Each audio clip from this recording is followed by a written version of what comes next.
नमस्कार दोस्तों, स्वागत है आपके अपने चैनल परफेक्शन आईएएस में। 69th बीपीएससी को ध्यान में रखते हुए परफेक्शन आईएएस आप लोगों के लिए लाया है एक बहुत बड़ा गोल्डन अपॉर्चुनिटी। इसके माध्यम से आप प्रयास टेस्ट सीरीज जो कि 69th बीपीएससी को ध्यान में रख के चलाई जा रही है, इसके आप 3 टेस्ट फ्री में अवेल कर सकते हैं। यहाँ पे डेट मेंशन किया गया है कब कब आप इसका अवेल कर सकते हैं। ऑनलाइन और ऑफलाइन दोनों ही माध्यम में इसका अवेल करने का जो प्रोसेस होगा। हालांकि आप ऑफलाइन में आएंगे तो काफ़ी एनर्जेटिक रहेंगे। देख पा रहे हैं बहुत सारे टेस्ट सेंटर यहाँ पे दिया गया है। आशा करते हैं कि आप लोग आएँ और अपना खुद का सेल्फ इवोल्यूशन करने का प्रयास करें। जो भी रैंकिंग वगैरह जारी होती है देखिए, उससे काफ़ी आपको बीपीएससी में फ़ायदा मिलेगी ही मिलेगी।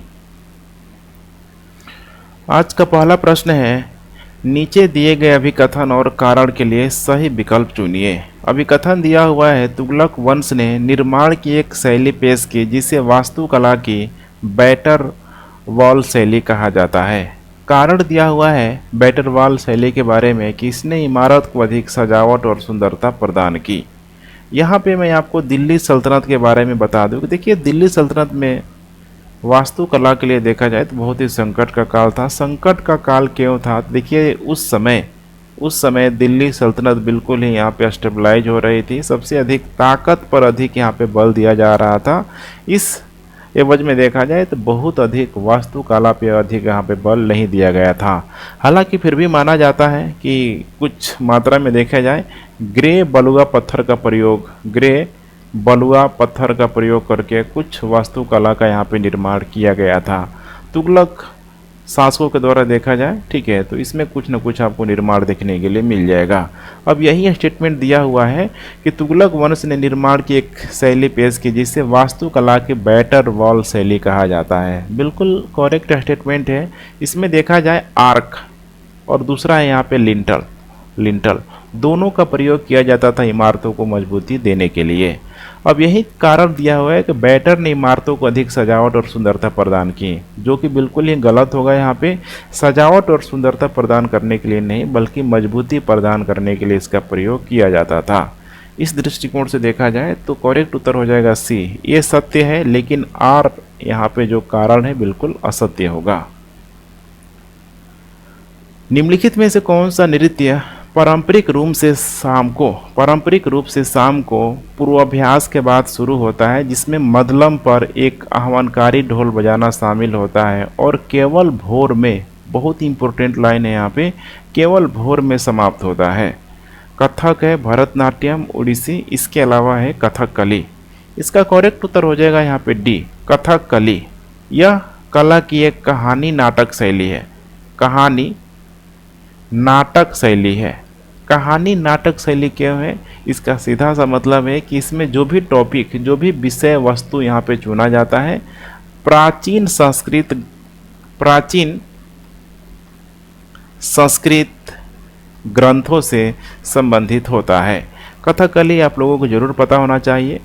केरल की प्रमुख यहाँ पे नृत्य है, खासकर मलयालम भाषी दक्षिण पश्चिम क्षेत्र का मूल नृत्य है और लगभग पूरी तरीके से मलयाली लोगों के द्वारा इसका अभ्यास और सराहना की जाती है। बाकी सारा स्टेटमेंट बिल्कुल करेक्ट है।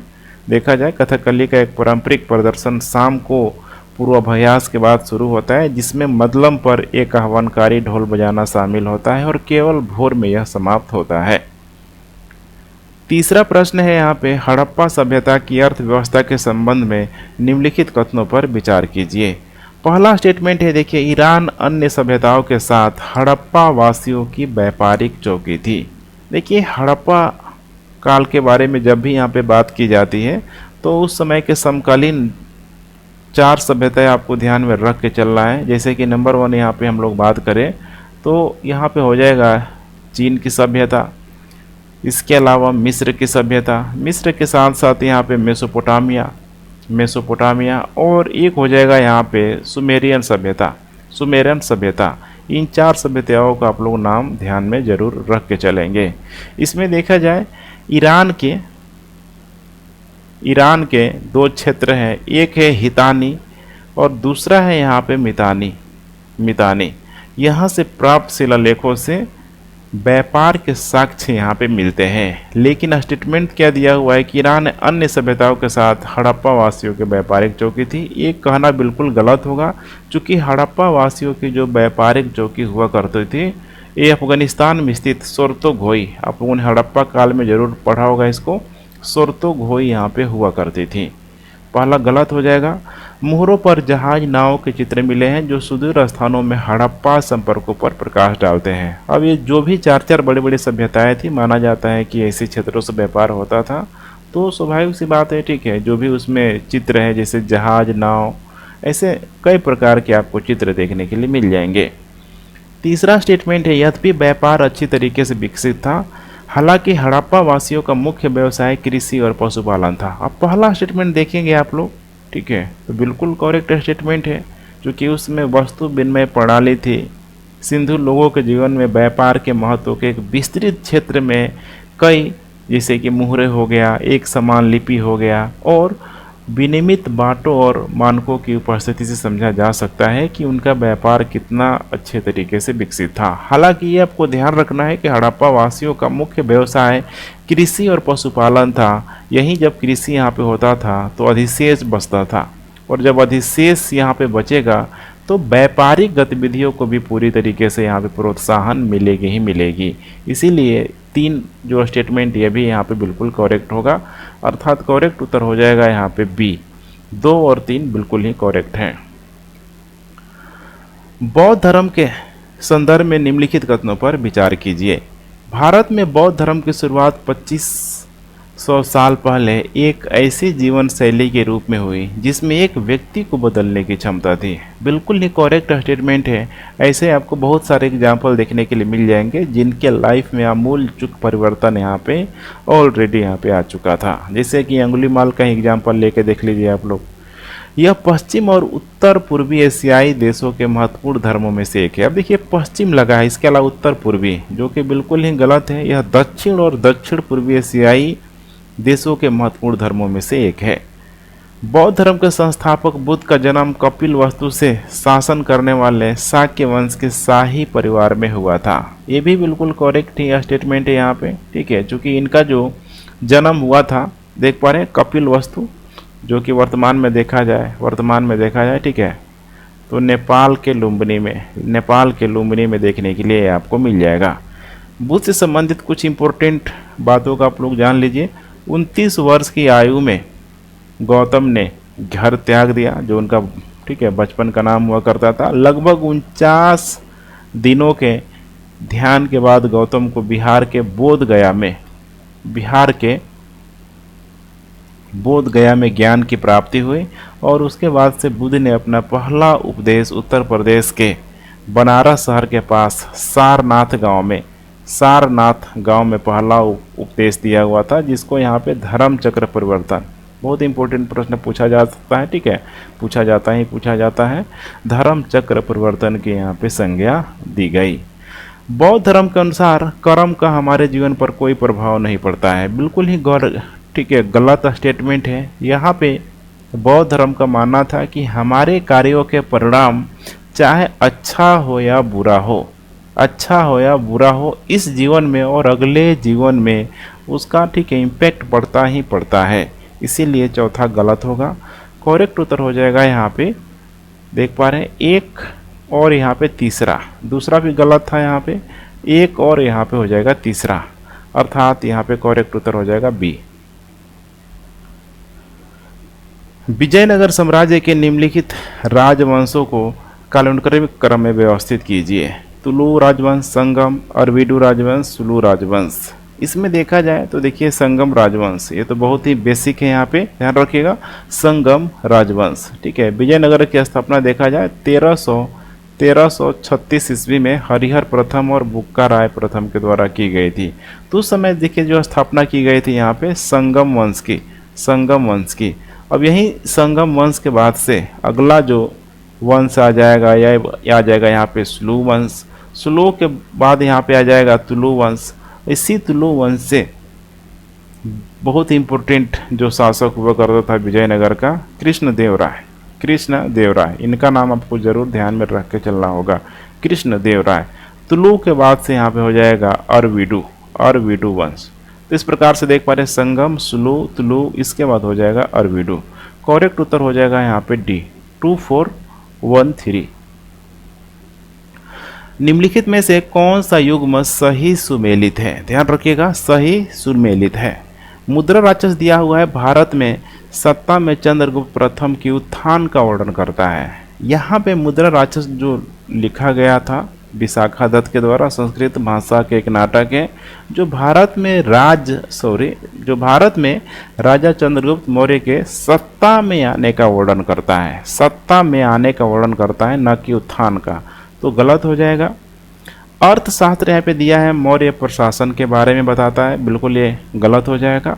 इंडिका यहाँ पे मेगास्थनीज का जो है चंद्रगुप्त मौर्य के दौरान राजनीतिक, आर्थिक स्थिति और सरकारी नीति और कार्यप्रणाली विश्लेषण पर ग्रंथ, ये भी यहाँ पे गलत हो जाएगा। चौथा यहाँ पे दिया हुआ है जातक, सामाजिक आर्थिक स्थितियों की एक सामान्य तस्वीर के बारे में ये बतलाता है। ये यहाँ पे डी बिल्कुल ही करेक्ट उत्तर होगा। ध्यान रखिएगा, बिल्कुल ही करेक्ट उत्तर होगा। ठीक है, तो करेक्ट उत्तर हो जाएगा डी। मुगल प्रांतीय प्रशासन के संबंध में निम्नलिखित में से कौन सा कथन सही है? प्रांतीय प्रशासन का मुखिया राज्यपाल था, सूबेदार था। ठीक है, राज्यपाल जो कि सूबेदार जिसको बोला जाता था, जो सीधे सम्राट को सूचना देता था। बिल्कुल ही करेक्ट है ये। सरकार के स्तर पर प्रशासन के लिए कानूनगो, चौधरी और काजी जिम्मेदार थे। ये बिल्कुल ही गलत होगा। यहाँ पे सरकार दिया हुआ है, ध्यान रखिएगा सरकार, जबकि ऐसा नहीं है। देखा जाए यहाँ पे स्थानीय जो प्रशासन जो हुआ करता था, स्थानीय जो प्रशासन हुआ करता था, जैसे परगना, जिसको उप जिला, इसके अलावा इसके स्तर पर 3 अर्ध वंशानुगत अधिकारियों, जिसमें कि कानूनगो जो कि राजस्व अभिलेखों का रक्षक हुआ करता था, चौधरी जो कि राजस्व संग्रह के प्रभारी, और काजी द्वारा यहाँ पे देखा जाता था। तो यहाँ पे सरकार के स्तर पर यहाँ पे दिया हुआ है, जबकि ऐसा नहीं है। स्थानीय प्रशासन के स्तर पे यहाँ पे होना चाहिए, स्थानीय प्रशासन के स्तर पे, इसीलिए गलत हो जाएगा। स्थानीय जमीन प्रबंधक जमींदारों और मुगल सम्राट के प्रतिनिधियों के बीच हमेशा सौहार्दपूर्ण थे। अब देखिए, स्थानीय जमीन प्रबंधक है, जमींदार है, मुगल सम्राट है, ये तो बिल्कुल ही गलत स्टेटमेंट यहाँ पे हो जाएगा, क्योंकि स्थानीय जमीन प्रबंधक जमींदार और मुगल सम्राट के प्रतिनिधियों के बीच संबंध कभी कभी अधिकार और संसाधनों के हिस्से पर विवाद में, ठीक है, बंधे हुए थे। तो इसीलिए तीसरा भी गलत हो जाएगा। तो करेक्ट उत्तर हो जाएगा सिर्फ और सिर्फ यहाँ पे ए, केवल और केवल एक। नेक्स्ट, आईन अकबरी के संदर्भ में निम्नलिखित में से कौन सा कथन गलत है? आईन अकबरी, आईन अकबरी अकबर द्वारा शुरू किए गए इतिहास लेखन की एक बड़ी परियोजना की हिस्सा है। बिल्कुल ही यहाँ पे करेक्ट स्टेटमेंट है, क्योंकि आईन अकबरी बादशाह अकबर के आदेश पर किसके द्वारा लिखा गया है? अबुल फजल द्वारा किया गया वर्गीकरण की एक बड़ी ऐतिहासिक प्रशासनिक परियोजनाओं की, ठीक है, परिणाम थी। यह 5 संशोधनों से, 5 अमेंडमेंट से गुजरा, तब जाके देखा जाए 1598 में सम्राट के 42वें वर्ष में, जब अकबर का 42वां वर्ष यहाँ पे कंप्लीट हुआ, तब जाके पूरा हुआ। इसमें मुगलों के कृषि इतिहास के पुनर्निर्माण के बहुमूल्य जानकारी है। ये गलत है, बी स्टेटमेंट यहाँ पे बिल्कुल यहाँ पे गलत दिया हुआ है। मुगलों के कृषि इतिहास, देख पा रहे कितना और आंसर यहाँ पे दिया है, तो इसीलिए यहाँ पे गलत हो जाएगा। क्योंकि 1598 में अबुल फजल द्वारा लिखित आईन अकबरी में मुगलों के कृषि इतिहास के पुनर्निर्माण के लिए सीमित जानकारी है, थोड़ा बहुत है लेकिन सीमित जानकारी है। यहाँ पे क्या दिया हुआ है? बहुमूल्य जानकारी है, गलत हो जाएगा। सभी प्रांतों से आंकड़े समान रूप से एकत्रित यहाँ पे नहीं किए गए थे, ये भी बिल्कुल करेक्ट है, क्योंकि सभी प्रांतों से आंकड़े पर्याप्त रूप से एकत्र नहीं किए गए थे। जैसे कि उदाहरण के लिए एग्जाम्पल के रूप में देखा जाए तो अबुल फजल ने बंगाल और उड़ीसा के जमींदारों की जाति संरचना के संबंध में कोई विवरण यहाँ पे नहीं दिया हुआ है। आईन अकबरी में मिली कीमतों और मजदूरों की विस्तृत सूची राजधानी आगरा और उसके आसपास के क्षेत्रों से संबंधित आंकड़ों से हासिल की गई थी। बिल्कुल ये भी देखा जाए करेक्ट है। आईन अकबरी में मिली कीमतों और मजदूरी की विस्तृत सूची राजधानी आगरा और उसके आसपास के क्षेत्रों से संबंधित आंकड़ों से ही यहाँ पे ठीक है हासिल की गई थी। तो करेक्ट उत्तर यहाँ पे हो जाएगा केवल और केवल बी। क्या है यहाँ पे गलत है। निम्नलिखित में से कौन सी सिंचाई जल संसाधन प्रणाली विजयनगर के शासकों के द्वारा यहाँ पे अपनाई गई थी? कमलापुरम तालाब, हिरिया नहर, सुदर्शन सरोवर। नीचे दिए गए कूट का प्रयोग करके सही उत्तर चुनना है। अब विजयनगर शासकों के बारे में हम लोग बात करते हैं। जैसे विजयनगर साम्राज्य में अगर हम लोग बात करते हैं जल संसाधन के बारे में, तो विजयनगर की वसती की सबसे उल्लेखनीय जो विशेषता थी, जैसे कहाँ थी ये नदी पूछा जा सकता है। तुंगभद्रा नदी द्वारा निर्मित प्राकृतिक डोरी है जो उत्तर पूर्वी दिशा में बहती है। क्योंकि यह प्रायद्वीप के सबसे शुष्क क्षेत्रों में से एक है, वर्षा जल को संग्रहित करने और उसे शहर तक पहुंचाने के लिए विस्तृत व्यवस्था यहाँ पे की गई थी।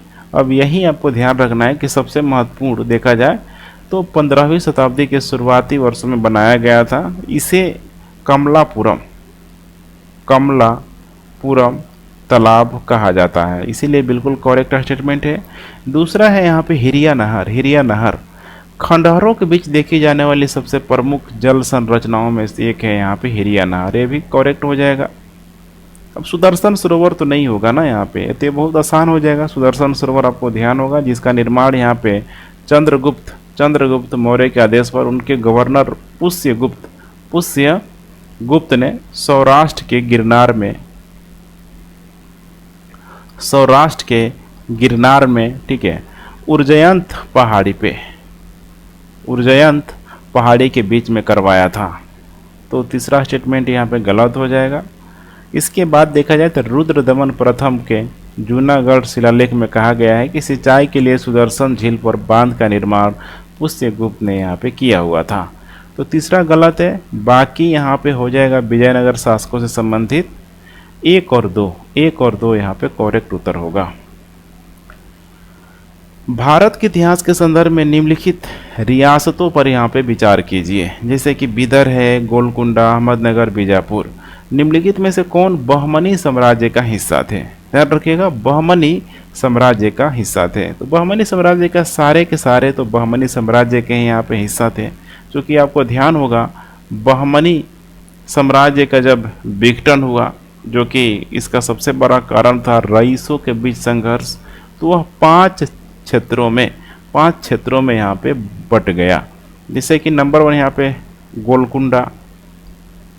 गोलकुंडा जिसका हेड हुआ यहाँ पे कुतुब शाह, नाम आपको ध्यान रखना है, कुतुब शाह गोलकुंडा।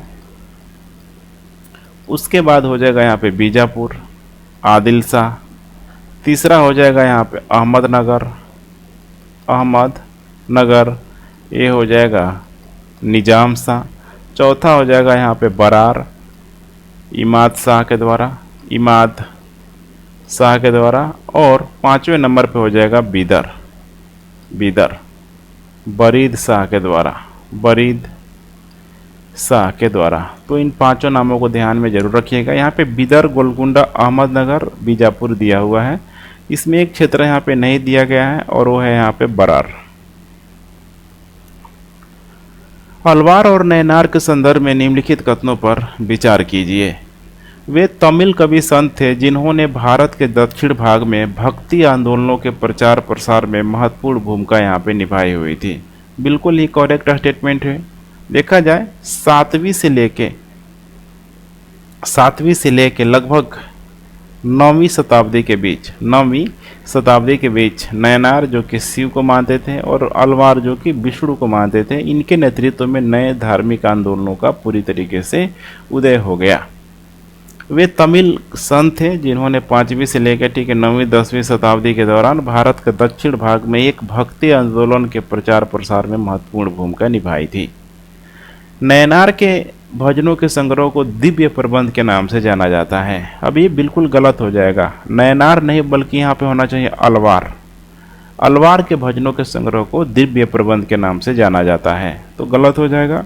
वे बौद्ध और जैनियों के घोर आलोचक थे। अब यहीं आपको ध्यान रखना है कि देखिए ये शैव और वैष्णव धर्म को बहुत अधिक मान रहे हैं, तो बाकी धर्म का क्या करते थे, लोग आलोचना करते थे।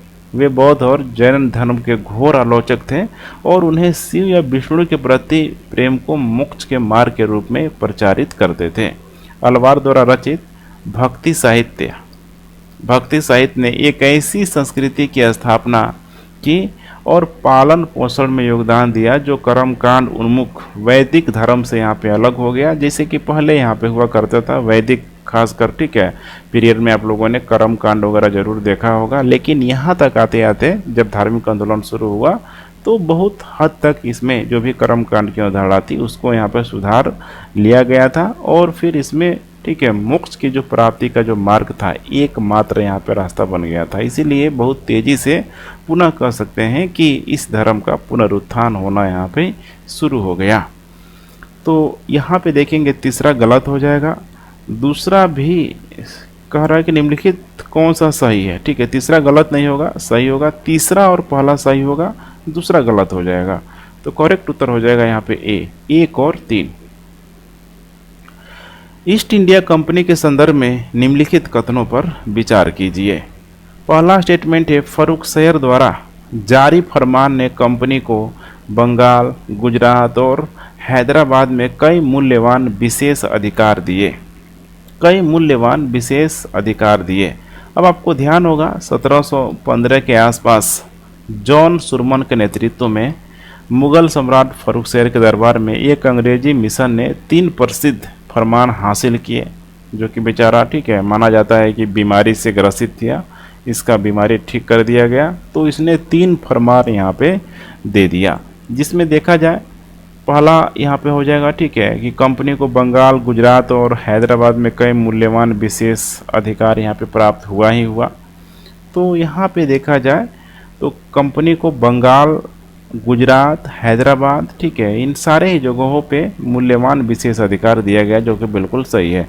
अब चौथा स्टेटमेंट देखिए यहाँ पे 1715 में मुगल सम्राट फर्रुखशहर के दरबार में अंग्रेजी मिशन का नेतृत्व किसने किया था? जॉन सुरमन ने किया हुआ था। ये भी बिल्कुल सही है।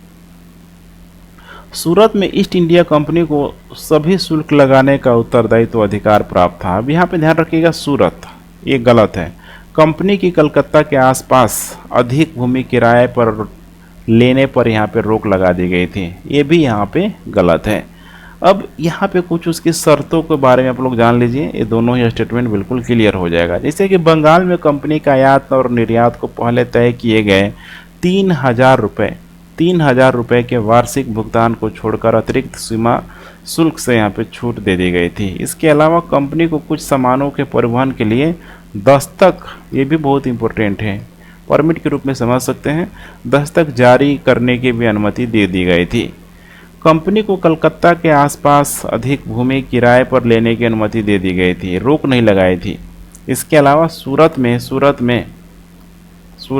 10,000 रुपये के वार्षिक भुगतान के लिए ईस्ट इंडिया कंपनी को सभी शुल्क के लिए लेवी से यहाँ पे छूट दे दी गई थी। तो दूसरा और तीसरा स्टेटमेंट बिल्कुल गलत हो जाएगा। करेक्ट उत्तर हो जाएगा यहाँ पे बी, 1 और 4। ईस्ट इंडिया कंपनी के हितों की सेवा के लिए गवर्नर जनरलों द्वारा लगातार कई विलय नीतियां लाई गई। निम्नलिखित में से किस नीति के तहत अंग्रेजों ने वर्ष 1852 में उदयपुर राज्य पर कब्जा कर लिया था? सहायक संधि, विलय नीति, रिंग फेंस की नीति, इनमें से कोई नहीं। इसका करेक्ट उत्तर हो जाएगा यहाँ पे बी, विलय नीति। यह भारत में अपने साम्राज्य का विस्तार करने के लिए अंग्रेजों द्वारा बनाई गई थी। यह भारतीय रियासतों के उत्तराधिकारियों पर प्रश्नों से संबंधित नियमों से संबंधित है। यह विलियम, ठीक है, नीति देखा जाए तो लॉर्ड डलहौजी के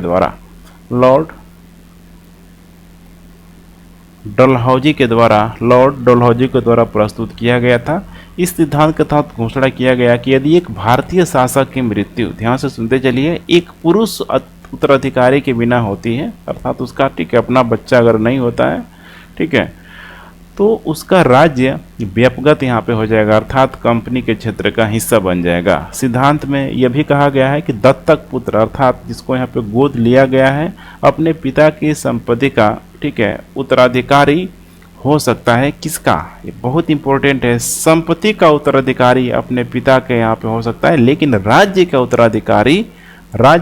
उत्तराधिकारी यहाँ पे नहीं हो सकता है। इस सिद्धांत को लागू करने के बाद ही एक के बाद देखा जाए, ठीक है, कई सारे क्षेत्रों पर कब्जा कर लिया गया। जैसे कि प्रमुख देखा जाए 1848 में सर्वप्रथम यहाँ पे सतारा हो गया, बहुत इंपॉर्टेंट है। उसी तरीके से 1852 तक आते आते उदयपुर, झांसी, नागपुर, इन सारे क्षेत्रों पे कंट्रोल कर लिया गया था। तो करेक्ट उत्तर हो जाएगा यहाँ पे बी। 19वीं शताब्दी के अंत में ईश्वर चंद्र विद्यासागर द्वारा निम्नलिखित में से कौन सी पहल की गई थी? उन्होंने महिलाओं की शिक्षा का समर्थन किया और बहुविवाह का कड़ा विरोध किया। ठीक है, तो ईश्वर चंद्र विद्यासागर बंगाल, ठीक है, भारत से व्यापक ज्ञान या सीखने वाले व्यक्ति थे और वे बंगाल के पुनर्जागरण के एक प्रमुख व्यक्ति भी थे। उन्होंने विधवा पुनर्विवाह और महिलाओं की शिक्षा का समर्थन किया और भारत में बहुविवाह, बाल विवाह सबका यहाँ पे कड़ा विरोध किया, जो कि बिल्कुल करेक्ट स्टेटमेंट है।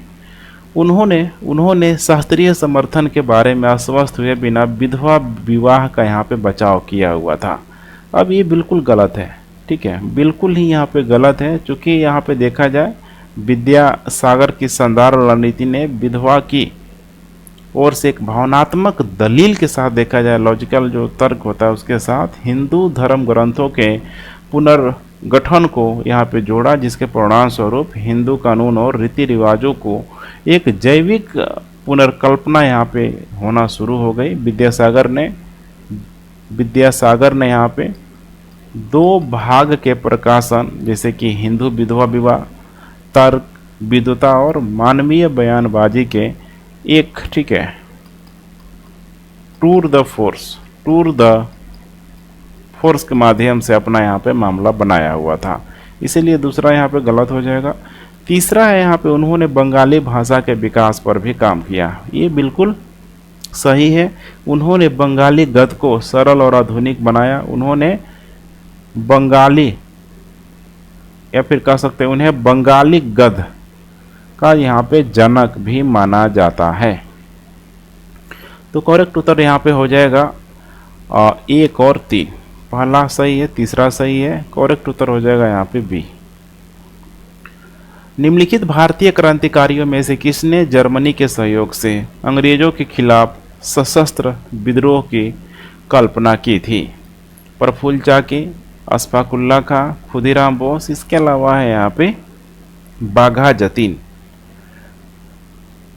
इसका करेक्ट उत्तर हो जाएगा यहाँ पे बाघा जतीन। बाघा जतीन देखिए वह एक महान भारतीय क्रांतिकारी व्यक्तित्व थे, जिन्होंने ब्रिटिश साम्राज्य और उपनिवेशवाद के खिलाफ अंग्रेजों को भारतीय प्रतिरोध और आक्रोश की शक्ति का एहसास कराया। उनका जन्म 1879 में बंगाल के जेनेदा जिले में यहाँ पे हुआ था। ऐसा कहा जाता था कि बिना किसी हथियार के अकेले ही एक बाघ को मारने के बाद उन्हें बाघा जतीन भी कहा जाने लगा था। स्वामी विवेकानंद की, अब ये बहुत इंपॉर्टेंट है, ठीक है, स्वामी विवेकानंद की आयरिश शिष्या जिनका नाम था सिस्टर निवेदिता, इनका नाम आप लोगों ने जरूर सुना होगा। सिस्टर निवेदिता द्वारा आयोजित एक राहत शिविर में बाघा जतीन शामिल हुए थे। उसके बाद से देखा जाए तो वह भगवत गीता और बंकिम चंद्र के लेखन से भी काफ़ी प्रभावित थे। तो भगवत गीता और उसके अलावा यहाँ पे बंकिम चंद्र, शॉर्ट में लिख रहा हूँ, आप लोग सुनते रहिए, बंकिम चंद्र के लेखों से काफ़ी प्रभावित थे। वह भी अरविंदो की भवानी मंदिर और स्वामी विवेकानंद से भी प्रेरित थे। ठीक है, स्वामी विवेकानंद और अरविंदो की भवानी मंदिर से काफ़ी ये प्रेरित थे। 1905 में बाघा जतीन ने छात्र भंडारण नामक एक संघ की स्थापना की। बहुत इंपॉर्टेंट है, छात्र भंडारण नामक संघ की स्थापना की। इसके बाद देखा जाए आगे चल के एम एन रॉय और बाघा जतीन ने बड़े पैमाने पर एक साथ काम किया और जल्द ही एम एन रॉय ने बाघा जतीन को अपना नेता भी स्वीकार कर लिया था। बाघा जतीन ने देखा जाए प्रसिद्ध घोषणा की कि भारत को अपनी ताकत के साथ उठना होगा। ये इंपॉर्टेंट कोट यहाँ पे हो सकता है बीपीएससी के लिए, भारत को अपनी ताकत के साथ उठना होगा। होम रूल लीग के संदर्भ में निम्नलिखित कथनों पर विचार कीजिए। लीग का उद्देश्य आदमी को स्वशासन के रूप में गृह शासन का यहाँ पे संदेश देना था।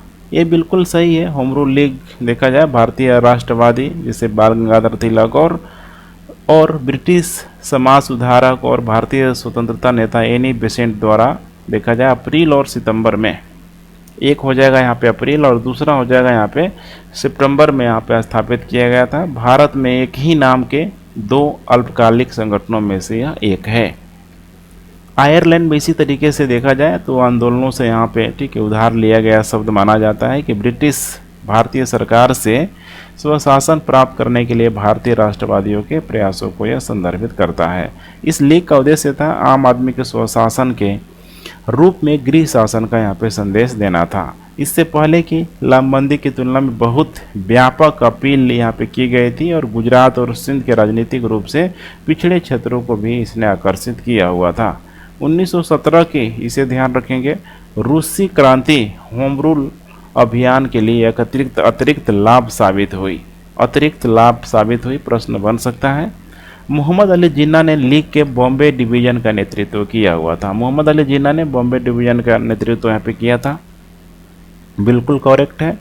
इस प्रकार देखा जाए तो दोनों को दोनों करेक्ट उत्तर हो जाएगा सी।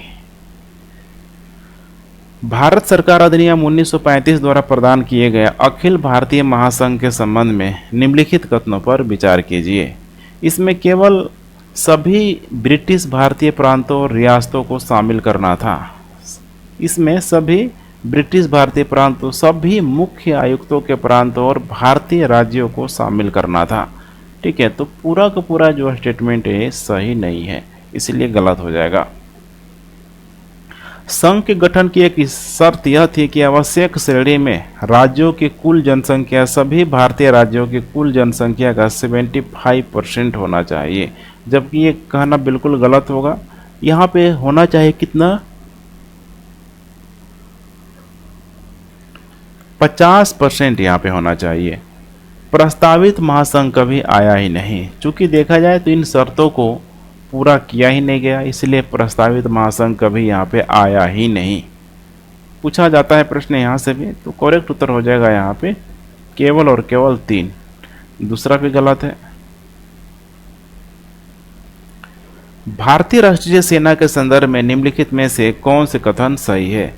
भारतीय राष्ट्रीय सेना का गठन पहली बार 1942 में मोहन सिंह द्वारा युद्ध के भारतीय कैदियों के साथ यहाँ पे किया गया था। बिल्कुल ही करेक्ट स्टेटमेंट है। पहली बार 1942 में मोहन सिंह द्वारा ब्रिटिश भारतीय सेना के भारतीय कैदियों के साथ यहाँ पे मलय अभियान में, बहुत इंपॉर्टेंट है यहाँ पे, मलय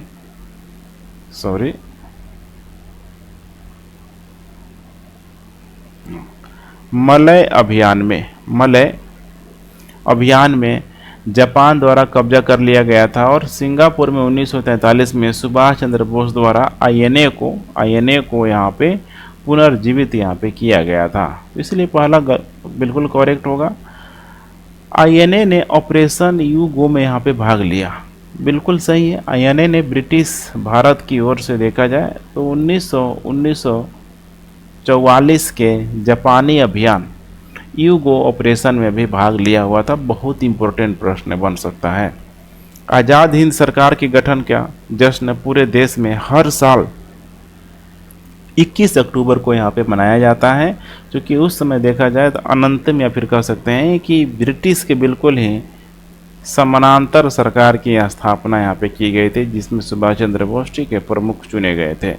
तो तीनों का तीनों ही यहाँ पे करेक्ट स्टेटमेंट हो जाएगा। करेक्ट उत्तर हो जाएगा डी। द्वितीय विश्व युद्ध के बाद गठित अंतरिम सरकार के संबंध में निम्नलिखित में से कौन सा कथन सही है। इसका गठन 1946 के कैबिनेट मिशन के तहत प्रस्तावित यहाँ पे किया गया था। अब आपको मैं याद दिला दूं, देखिए द्वितीय विश्व युद्ध का टाइम पीरियड चल रहा है और उसी समय देखा जाए यहाँ पे क्लीमेंट इटली की लेबर पार्टी सरकार ने 1946 में भारत सरकार को या फिर भारत को स्वतंत्र भारत की ओर ले जाने वाली सरकार के गठन के प्रस्ताव तैयार करने के लिए कैबिनेट मिशन यहाँ पे भेजा हुआ था। मिशन के अनुसार देखा जाए तो एक अंतरिम सरकार का गठन विधानसभा से किया जाना था, लेकिन भारत की अंतरिम सरकार का गठन सितंबर 1946 में भारत की एक नवनिर्वाचित अप्रत्यक्ष रूप से जो चुनी गई थी संविधान सभा से यहाँ पे किया गया था। तो बिल्कुल ही करेक्ट है। मुस्लिम लीग कभी भी अंतरिम सरकार में शामिल नहीं हुई, ये भी बिल्कुल करेक्ट है, यहाँ पे ध्यान रखिएगा। मुस्लिम लीग कभी भी अंतरिम सरकार में, कह रहा है कि मुस्लिम लीग कभी भी अंतरिम सरकार में यहाँ पे शामिल नहीं हुई।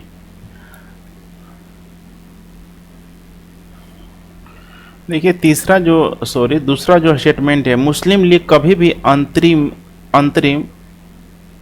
सरकार में शामिल नहीं हुई, लेकिन ये कहना पूरी तरीके से यहाँ पे सही नहीं होगा, क्योंकि लीग के मंत्रियों ने कांग्रेस सदस्यों द्वारा की गई नियुक्तियों सहित कार्रवाइयों पर सवाल उठाए और औपचारिक बैठकों में भाग लेने से इनकार कर दिया, जो सरकार के कामकाज में बाधा डालती थी। तो इसीलिए दूसरा जो है यहाँ पे पूरी तरीके से यहाँ पे ध्यान रखिएगा, सही नहीं होगा। ठीक है।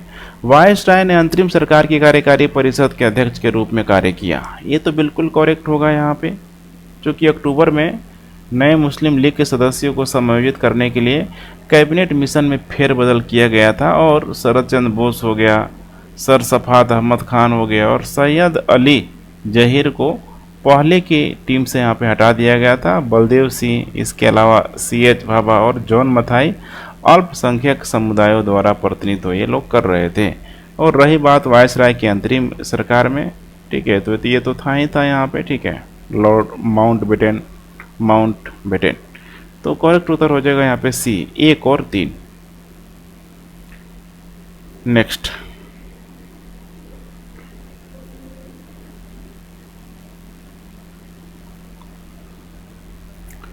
निम्नलिखित में से कौन सा प्रावधान भारतीय स्वतंत्रता अधिनियम 1947 द्वारा यहाँ पे प्रदान किया गया था? भारत को नए संविधान को अपनाने तक भारत सरकार अधिनियम 1935 के प्रावधानों द्वारा शासित किया जाना था। बिल्कुल ये करेक्ट स्टेटमेंट होगा, चूंकि देखा जाए 1947 का भारतीय स्वतंत्रता अधिनियम ब्रिटिश संसद द्वारा भारत और पाकिस्तान के प्रतिनिधियों को अपना संविधान बनाने और संक्रमण की अत्यधिक कठिन अवधि के लिए मजबूत आदान प्रदान करने के लिए सक्षम बनाने के लिए यहाँ पे अधिनियमित किया गया था। इस अधिनियम में भारत के विभाजन को 15 अगस्त 1947 से 2 डोमिनियन, ध्यान रखिएगा, 2 डोमिनियन की स्थापना का प्रावधान यहाँ पे किया गया था। दूसरा है यहाँ पे डोमिनियन ऑफ इंडिया को तब तक कॉमनवेल्थ ऑफ नेशंस का एक पक्ष होना चाहिए जब तक कि वह एक नया संविधान यहाँ पे अपना नहीं लेता है। अब ये जो देखिए दूसरा स्टेटमेंट बिल्कुल गलत होगा, क्योंकि दोनों डोमिनियनों के पास पूर्ण शक्तियाँ यहाँ पे होगी। यदि वे चाहे तो ब्रिटिश राष्ट्रमंडल राष्ट्रों से बाहर हो सकते हैं, ये उनका अब अपना यहाँ पे मामला होगा। ठीक है, तो इसीलिए ये दूसरा जो स्टेटमेंट है यहाँ पे बिल्कुल गलत हो जाएगा। इन रियासतों को किसी भी अधिराज्य में शामिल होने या स्वतंत्र रहने की यहाँ पे स्वतंत्रता प्रदान की गई थी।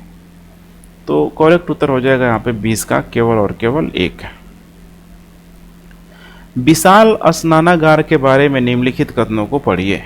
पहला स्टेटमेंट है लोथल में विशाल स्नानगार के यहाँ पे खोज की गई थी। अब ये तो गलत हो जाएगा, लोथल की जगह यहाँ पे हो जाएगा मोहनजोदड़ो में की गई थी।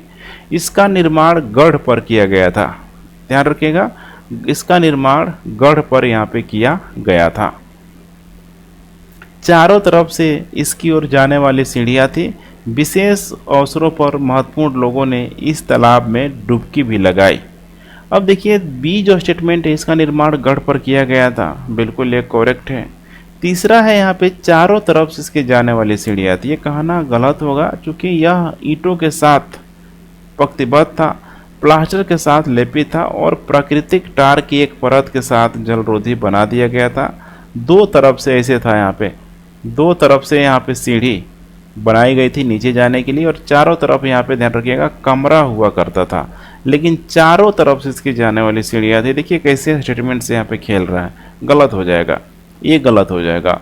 विशेष अवसरों पर महत्वपूर्ण लोगों ने इस तालाब में डुबकी यहाँ पे लगाई थी। माना जाता है, ठीक है, कि इस जल पे शायद एक कुएं से लाया गया था, ठीक है, इस जल को, और उसके बाद ठीक है इसको निकाल भी लिया गया था। विशेष मौके पर कुछ इम्पोर्टेंट जो भी लोग थे, विशेष अधिकार वाले हो सकते हैं, उनके द्वारा डुबकी लगाया गया होगा।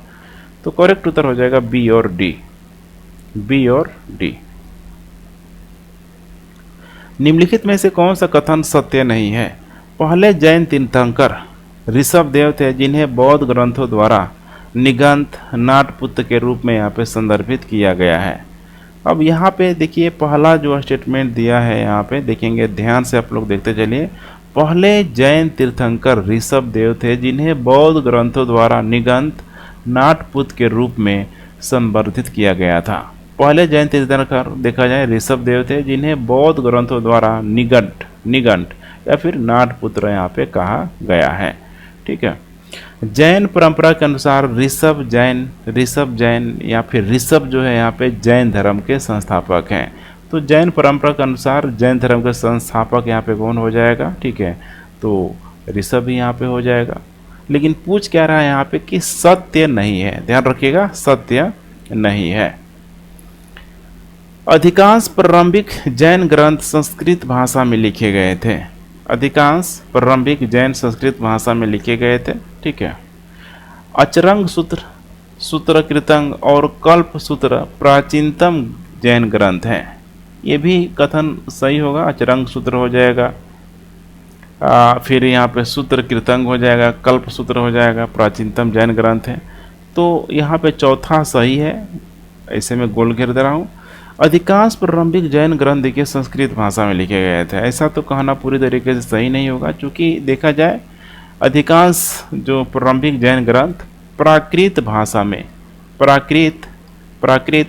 में यहाँ पे लिखे गए थे। पूछ यही रहा देखिए सत्य नहीं है, तो तीसरा तो एक बिल्कुल हो जाएगा। जैन परंपरा के अनुसार ऋषभ जैन धर्म के संस्थापक थे, बिल्कुल सही है, गोल में घेर दे रहा हूँ। पहले जैन तीर्थंकर कह रहा है कि ऋषभदेव थे जिन्हें बौद्ध ग्रंथों द्वारा निगंथ या नाटपुत्र के रूप में संदर्भित किया गया था। अब ये जो पहला स्टेटमेंट है ये गलत है, ध्यान रखिएगा, पहला स्टेटमेंट ये गलत है। ठीक है, तो करेक्ट उत्तर हो जाएगा 1 और 3, 1 और 3, अर्थात यहाँ पे हो जाएगा ए। निम्नलिखित में से कौन सा कथन प्रभावती गुप्त के बारे में गलत है? वह चंद्रगुप्त प्रथम की पुत्री थी। प्रभावती गुप्त चंद्रगुप्त प्रथम की पुत्री थी, गलत है। चंद्रगुप्त प्रथम नहीं होगा, बल्कि चंद्रगुप्त द्वितीय की पुत्री है। प्रभावती गुप्त वकाटक जो वंश था उसका जो राजा था यहाँ पे रुद्रसेन द्वितीय, रुद्रसेन सेकेंड की यहाँ पे पत्नी हुआ करती थी। वकाटक साम्राज्य उत्तर में देखा जाए मालवा और गुजरात के दक्षिण किनारों से लेकर दक्षिण में तुंगभद्रा नदी तक, और पश्चिम में देखा जाए अरब सागर से लेकर पूर्व में छत्तीसगढ़ के किनारों तक फैली हुई थी। वे दक्कन में सातवाहनों के सबसे महत्वपूर्ण उत्तराधिकारी थे और उत्तरी भारत में गुप्तों के बिल्कुल समकालीन थे। तो यहाँ पे दिया हुआ है पूना ताम्रपत्र अभिलेख प्रभावती गुप्त से संबंधित है, बिल्कुल सही है। पूना ताम्रपत्र के अभिलेखों से पता चलता है कि चंद्रगुप्त द्वितीय की पुत्री प्रभावती गुप्त का विवाह पृथ्वी सेन प्रथम के पुत्र राजकुमार रुद्रसेन द्वितीय से हुई थी। तीसरा है वह राजमाता बन गए और अपने नाबालिग बेटे के एक सक्षम राज प्रतिनिधि के रूप में कार्य किया, बिल्कुल सही है। वह राजमाता बन गई और अपने नाबालिग बेटों के लिए एक नाबालिग बेटों के लिए एक सक्षम राज प्रतिनिधि के रूप में कार्य किया।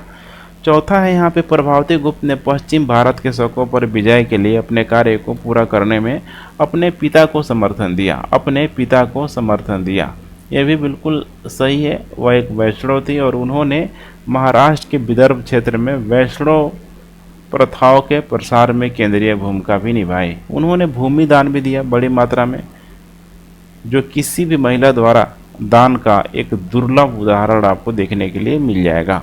हालांकि एक और नाम है गौतमीपुत्र सातकर्णी का भी आप लोगों ने नाम जरूर सुना होगा, ठीक है। उसके समय देखा जाए, ठीक है, तो उनके माता के द्वारा भी कुछ आपको दान पात्र जैसे लेख आपको देखने के लिए जरूर मिल जाएंगे।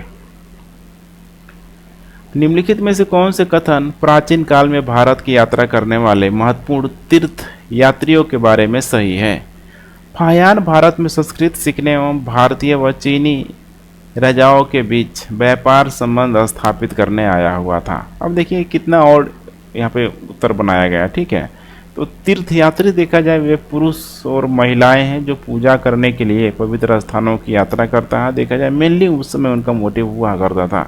इनमें से सबसे प्रसिद्ध चीन बौद्ध यात्री देखा जाए तो फाहियान, ह्वेनसांग, इत्सिंग, सारे नाम आपको देखने के लिए मिल जाएंगे।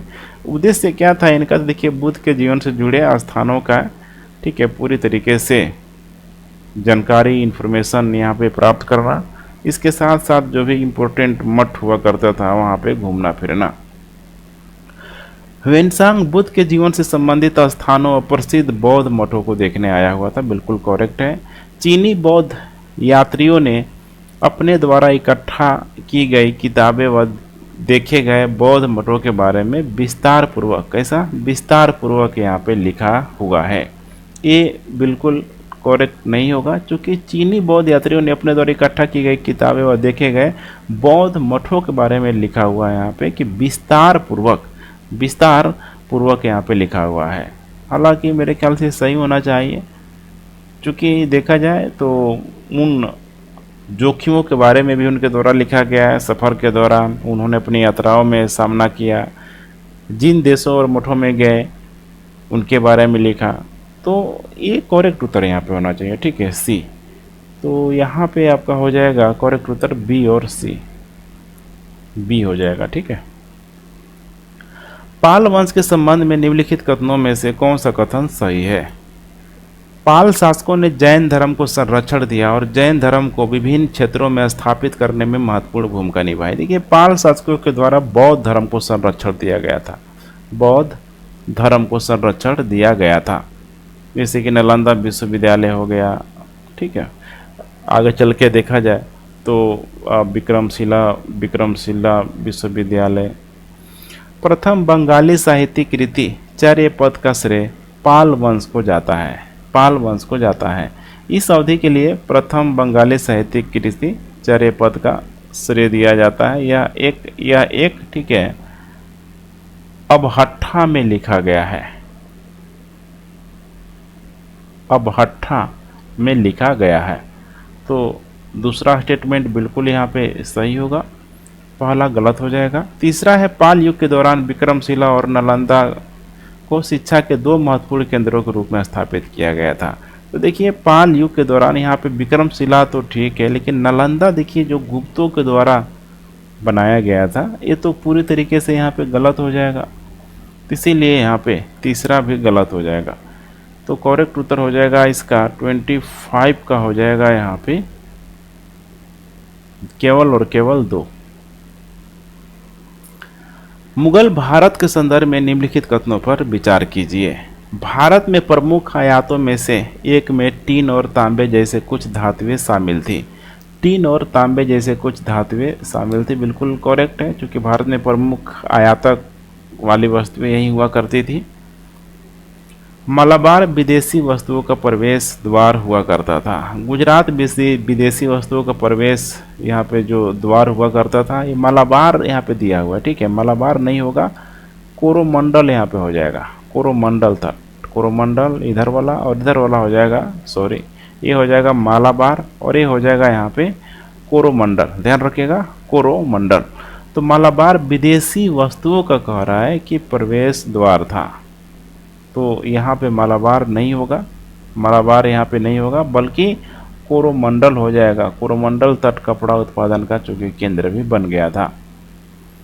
विदेशी व्यापार की वृद्धि के परिणाम स्वरूप 17वीं शताब्दी में सोने और चांदी के आयात में वृद्धि हुई। 17वीं शताब्दी में देखा जाए विदेशी व्यापार के विकास के कारण सोने और चांदी के व्यापार में, ठीक है, या कह सकते हैं कि आयात में भारी मात्रा में वृद्धि हुई। ये भी करेक्ट उत्तर है, तो करेक्ट उत्तर हो जाएगा 2 गलत हो जाएगा, 3 सही हो जाएगा। 1 और 3 करेक्ट उत्तर हो जाएगा सी। मुगल स्थानीय प्रशासन के संदर्भ में निम्नलिखित युग्मों पर विचार कीजिए। अब यहाँ पे बहुत सारा मेंशन किया गया है। जैसे नंबर 1 यहाँ पे देखा जाए तो आमिल है, यहाँ पे कानूनगो है, मुकद्दम है, सिकदर है, सारा देखिए यहाँ पे शब्द और विवरण जो दिया हुआ है। ठीक है, मुगल प्रशासन में प्रांत या सूबों में जो भी यहाँ पे जो पद होता था उन्हीं पदों से संबंधित प्रश्न पूछ लिया गया है। जैसे आमिल है, आमिल यहाँ पे हो जाएगा, आमिल यहाँ पे हो जाएगा परगना स्तर पर राजस्व संग्रह की देखभाल करते थे। तो राजस्व संग्रह की देखभाल करने वाला अधिकारी बिल्कुल सही है, देख पा रहे हैं, बिल्कुल यूपीएससी पैटर्न पर आधारित प्रश्न है। कानूनगो यहाँ पे होता था कार्य अधिकारी, कार्यकारी अधिकारी, जबकि कानूनगो यहाँ पे परगने में जमीन के सारे रिकॉर्ड रखता था, जमीन के सारे रिकॉर्ड रखता था। तो जमीन के सारे रिकॉर्ड रखता था, ये पूरी तरीके से क्या होगा, सही नहीं होगा। ठीक है, तो 2 गलत हो जाएगा। तीसरा है यहाँ पे मुकद्दम, ग्राम प्रधान, ग्राम प्रधान। तो मुकद्दम ग्राम प्रधान था और पटवारी गांव के राजस्व अभिलेखों की देखभाल करता था, तीसरा सही है। सिकदर यहाँ पे भूमि का रिकॉर्ड रखते थे, सिकदर भूमि का रिकॉर्ड रखते थे, जबकि यहाँ पे सिकदर या सिकदार भी बोला जाता था। ये परगना के स्तर पर कार्यकारी अधिकारी होता था, उन्हें राजस्व संग्रह के कार्य में अमीलों की सहायता करना था, अमीलों की सहायता करना था, इसीलिए चौथा भी गलत है। तो 1 और 3 करेक्ट उत्तर हो जाएगा बी, सही उत्तर 1 और 3। सूफीवाद के संदर्भ में निम्नलिखित में कौन सा रक शब्द का यहाँ पे वर्णन करता है? किसी नाम या पवित्र सूत्र का जाप करना, गायन, नृत्य, दृष्टांतों की चर्चा। तो सूफीवाद का संबंध यहाँ पे हो जाएगा रक शब्द। तो इसमें देखेंगे तो ए बी सी डी चारों ही स्ट्रॉन्ग पोर्शन है यहाँ पे, लेकिन यहाँ पे रक जो शब्द है इसका संबंध हो जाएगा यहाँ पे नृत्य से। सूफीवाद देखा जाए संत कवियों की तरह सूफीवाद में भी अपनी भावनाओं को व्यक्त करने वाली कविताओं की रचना और गद्य में एक समूह या फिर एक समृद्ध साहित्य जिसमें उपाख्यान और दंत कथाएं सब यहाँ पे शामिल है। अब उनके प्रशिक्षण के विस्तृत तरीकों का उपयोग करके, ठीक है, काफ़ी बड़े रूप में उन लोगों के द्वारा विकसित किया गया। उसमें कुछ इम्पोर्टेंट शब्दावलियाँ हैं, जैसे कि जिक्र, देखिए कितने अच्छे अच्छे शब्द आ रहे हैं। जिक्र किसी नाम या पवित्र सूत्र का जाप करते समय।